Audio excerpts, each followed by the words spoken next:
Okay, the chain rule. The chain rule, again, a shortcut for finding derivatives, but it works when you have a function. We use this in situations where you have a function inside another function in there, where you have a composition of functions. And in that case, when we take the derivative, you take the derivative of the outer function and then multiply by the derivative of the inside function.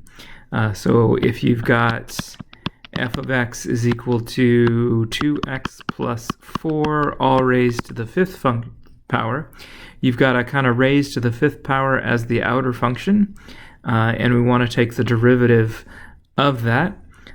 So f prime of x, what I'm going to do is I'm going to bring the exponent down. The derivative is, you're going to take the derivative of the outer function, bring the exponent down, lower the power by 1, but then you've got to multiply by the derivative of anything that you've got on the inside there. So you've got to multiply by a 2 in there, would be our derivative. If you've got g of x is equal to 4x squared plus 2x plus 1, all raised to the 7th power, g prime of x, I'm going to bring that exponent down, 7 times 4x squared plus 2x plus 1, raised to the 6th power, lower the power by 1, and then multiply by the derivative of the inside function, 8x plus 2.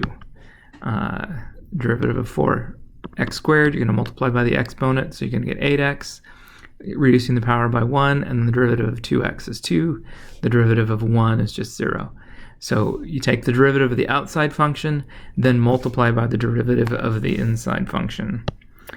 H of x is equal to, how about the square root of 3x minus 9? Well, the square root, we can think of that as the 1/2 power.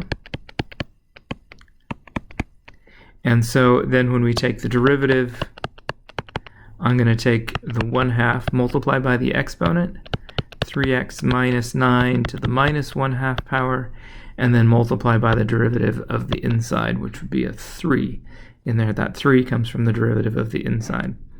All right. Again, most of the time you don't need to clear this up at all, but you could if you wanted to rewrite this one back as 3. 3 is going to be on the top. The 1/2, the 2 stays down on the bottom. The square root, negative 1/2 power, is going to move it down to the bottom to a positive 1/2 power. And of course, the 1/2 power is equivalent to the square root in there. One more example here. How about 4x plus 5 to the minus 3 power?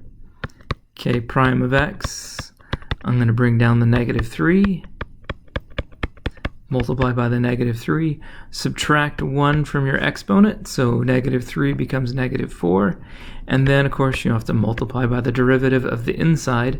The 4x plus 5 has a derivative that's just 4. The derivative of 5, of course, is 0. So the derivative of the inside would be 4. So you bring down the exponent, lower the power by 1, doing the regular derivative process, and then multiply by the derivative of the inside. It's not too difficult in there, just takes a little work. Got to recognize that there's a function on the inside. We will be working with a little bit more complicated functions in the future, but the idea applies that if you've got a function inside another function, you just take the derivative of kind of the outer function and then multiply by the derivative of the inner function. So x squared plus 2x plus 1 raised to the 3rd power. The derivative of that would be 3 times x squared plus 2x plus 1 raised to the 2 power, and then multiply by the derivative of the inside, 2x plus 2 there. So, chain rule is not as challenging as the quotient rule, but there is a little bit. You got to remember to multiply by the derivative of the inside. That's kind of the trick. The part that students tend to miss is the derivative of the inside. All right. How about, let's do it. Maybe I can do a complicated one here. How about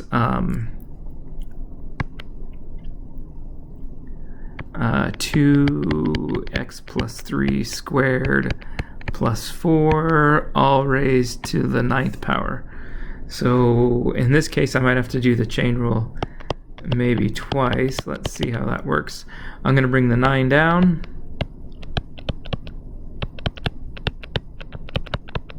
Lower the power by 1, and then I need to multiply by the derivative of the inside. And so the derivative of the inside, I'm going to look at this first piece, I'm going to multiply by 2